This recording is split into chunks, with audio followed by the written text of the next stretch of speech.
Akashvani presents Morning News.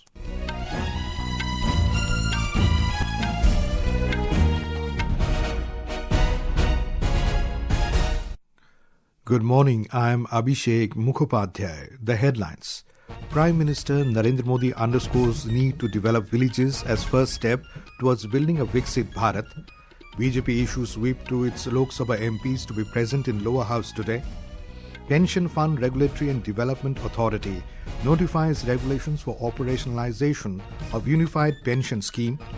Assam government decides to allow all shops and business establishments to remain open 24 hours in Guwahati, Dibrugarh and Silchar. Kirsty Coventry elected first woman president of the International Olympic Committee. And in squash, India's Akanksha Salunkhe to lock horns with compatriot Anahat Singh in an all-Indian women's final at the SRFI Indian Tour 2025 in Chennai this afternoon. Prime Minister Narendra Modi has underscored the need to develop villages as a first step towards building a Viksit Bharat. He said this during the program of Bhavli Yali Dham related to the Bharwad Samaj of Gujarat through video message. Mr. Modi highlighted the importance of collective efforts, reiterating his statement from the Red Fort about Sabka Prayas being the nation's greatest strength. ભારતને વિકસિત ભારત બનાવવાનું એનો પ્રથમ પડાવ મારી દ્રષ્ટિએ આપણા ગામડાઓને વિકસિત કરવા જોઈએ. આજે પ્રકૃતિ અને પશુધનની સેવા એ તો આપણો સહજ ધર્મ છે. He emphasized on the importance of education for empowering the community through modernity as the way forward. The Prime Minister urged the community's children, especially daughters, to excel academically and contribute to a stronger society.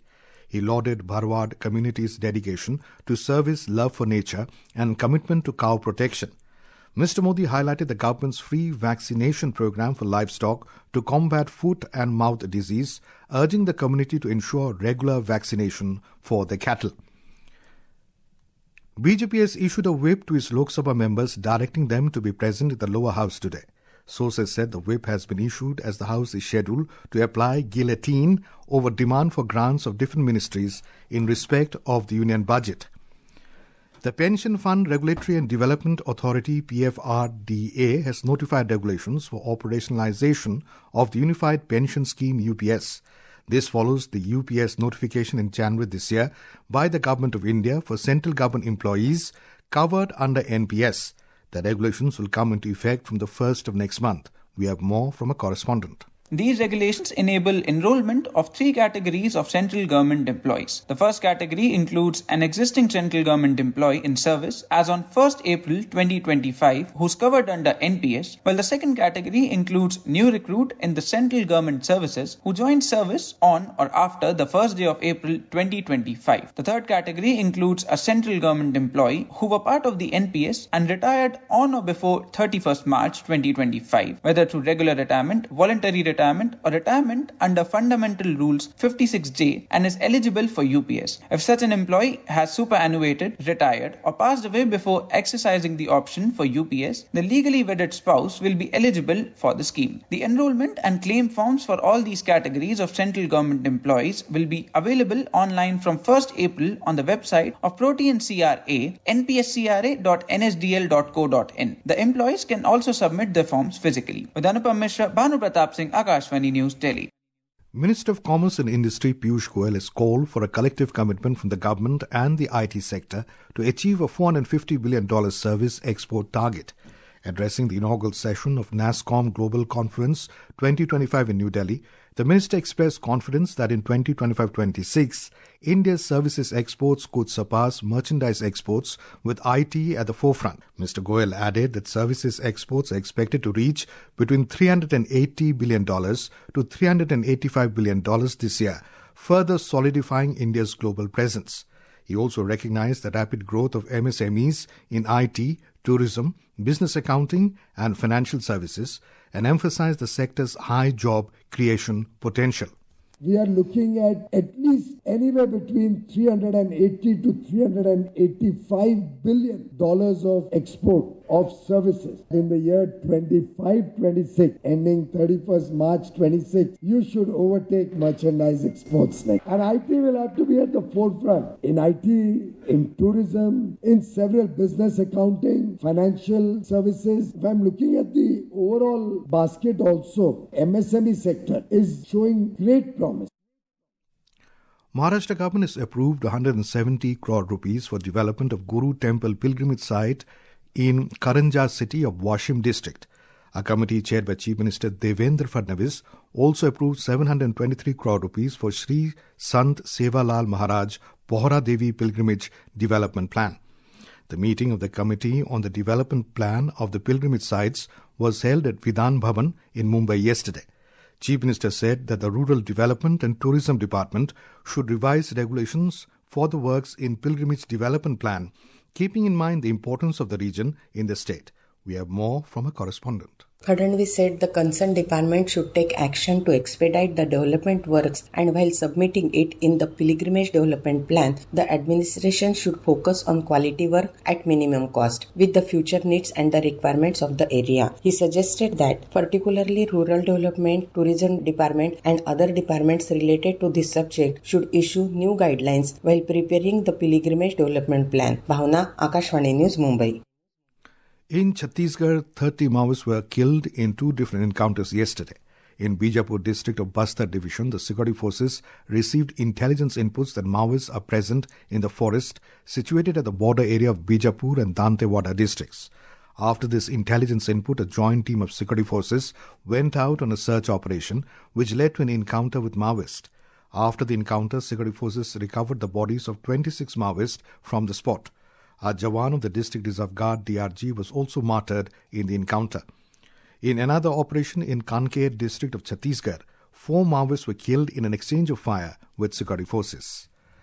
This is Akashvani giving you the news. For quick news updates round the clock, follow us on X handle at AIR News Alerts. And for details of stories and more, log on to our website www.newsonair.gov.in and download News on AIR app. Assam government has decided that all shops and business establishments will be allowed to remain open 24 hours in Guwahati, Dibrugarh and Silchar. Addressing a press conference, Chief Minister Himanta Biswa Sharma said State Cabinet has approved a policy allowing shops and business establishments except liquor outlets to operate 24 hours a day in the capital city and the 2 important towns of the state. He said in other towns, all shops will be allowed to remain open till 2 a.m., while the limit will be 11 p.m. in rural areas. However, the workers will work for a maximum of 9 hours, so there has to be 3 shifts if anyone wants to operate 24 hours. He said the decision will help small businesses and eventually lead to the generation of more jobs due to an increased number of shifts. The budget session of the Tripura Legislative Assembly will commence today. State Finance Minister Pranjit Singha Roy will present the budget for fiscal year 2025-26 today itself. Apart from this, some important bills and reports will also be tabled during the session. There will be 7 sittings in this budget session and it would conclude on April 1st. Hamas has launched rockets at Tel Aviv, marking its first known response since Israel resumed military operations in Gaza. The Israel Defense Forces IDF said 1 rocket was intercepted while the other 2 landed in uninhabited areas. Meanwhile, Gaza's Hamas-run health ministry reported that at least 85 Palestinians have been killed in Israeli airstrikes since midnight, adding to the 500 fatalities already recorded since Tuesday. The ministry also stated that 133 people were injured in the latest wave of attacks. Meanwhile, Israeli government claims that Hamas is still holding 59 hostages, with 24 believed to be alive. US President Donald Trump has announced that he will soon sign a rare earth minerals deal with Ukraine. While addressing reporters at the White House yesterday, Trump also revealed that he had signed an executive order to boost the production of critical minerals in the United States. Mr. Trump further expressed optimism about a potential ceasefire in the Russia-Ukraine conflict.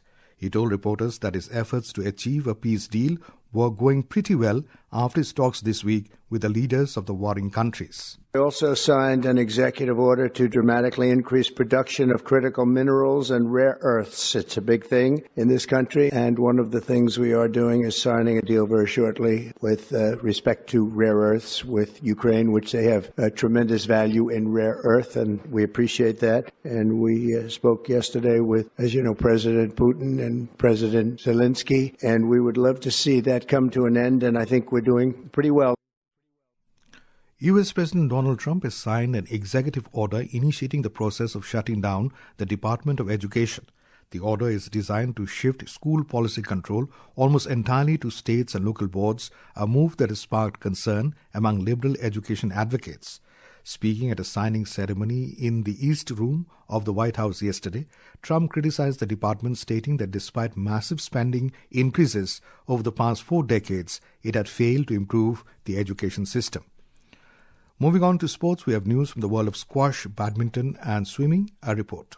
In squash, India's Akanksha Salunkhe will lock horns with compatriot Anahat Singh in an all-Indian women's final at the SRFI Indian Tour 2025 in Chennai this afternoon. The match is scheduled to begin at 2:30 p.m. In the men's section, India's Veer Chotrani will take on 6th-seed Melville Sianimaniko of France in the summit clash today. In badminton, India's Shankar Subramanian has stormed into the men's singles quarterfinals of the Swiss Open Championship in Basel, Switzerland. Subramanian, ranked 64th in the world, defeated the current world number 2 Anders Antonsen of Denmark. While in women's doubles, India's Trisa Jolie and Gayatri Gopichand have also entered the quarterfinals. And India will host the 11th Asian Swimming Championship in Ahmedabad. The Swimming Federation of India announced that it has received an in-principle approval from both the Gujarat government and Asia Aquatics to organize the championship. The event will take place from October 1st to 15th. Vishnu PS, Akashvani News, Delhi.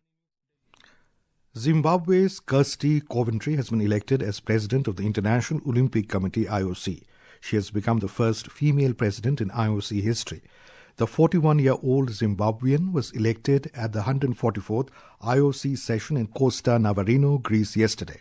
Coventry received 49 votes in the first round, exactly the number required for a majority from the 97 votes cast. Coventry will succeed the 9th IOC president, Thomas Bach, whose 12-year tenure will officially end after June 23rd. In a statement, she said she will lead this organization with so much pride. This is not just a huge honor. It is a reminder of my commitment to every single one of you, that I will lead this organization with so much pride, with the values at the core, and I will make all of you very, very proud. India Meteorological Department IMD has forecast thunderstorm accompanied with squally winds, hailstorm and lightning over East Madhya Pradesh, Chhattisgarh, Gangetic West Bengal, Jharkhand, Odisha, Vidarbha, Assam, Meghalaya, Telangana and Bihar today. According to the IMD, gusty winds and lightning are also likely over West and East Uttar Pradesh, Marathwada, Nagaland, Manipur, Mizoram, Tripura, Sub-Himalayan West Bengal and Sikkim today. Similar conditions are expected over South Interior Karnataka, Arunachal Pradesh, Coastal Andhra Pradesh, Yanam, Kerala and Mahe.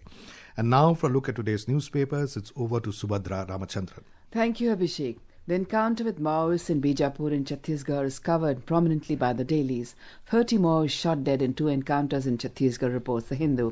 Amid strain in bilateral ties between India and Bangladesh, Hindustan Times leads. Formal Modi-Yunus meet unlikely at BIMSTEC summit. US-India to sign 10-year defense framework, reports The Pioneer. Key India-US trade talks next week to finalize bilateral trade agreement. Contour, states The Business Standard. Defense purchase proposals worth 54,000 crore rupees cleared, informs The Statesman. India bids to host 2030 Commonwealth Games, notes The Asian Age. Woman, African, youngest. Coventry breaks barriers as new International Olympic Committee president, says Hindustan Times. And finally, no more finger pricks. Indian Institute of Science invents a painless way to check blood sugar, reports The Tribune. With that, it's back to you, Abhishek. Thank you, Subhadra. And now, before we end the bulletin, the headlines once again. Prime Minister Narendra Modi underscores need to develop villages as a first step towards building a Viksit Bharat. BJP issues whip to its Lok Sabha MPs to be present in lower house today. Pension Fund Regulatory and Development Authority notifies regulations for operationalisation of Unified Pension Scheme. Assam government decides to allow all shops and business establishments to remain open 24 hours in Guwahati, Dibrugarh and Silchar. Kirsty Coventry elected first woman president of the International Olympic Committee. And in squash, India's Akanksha Salunkhe to lock horns with compatriot Anahat Singh in All-Indian Women's Final at the SRFI Indian Tour 2025 in Chennai this afternoon. And with that, we end the morning news. Have a nice day.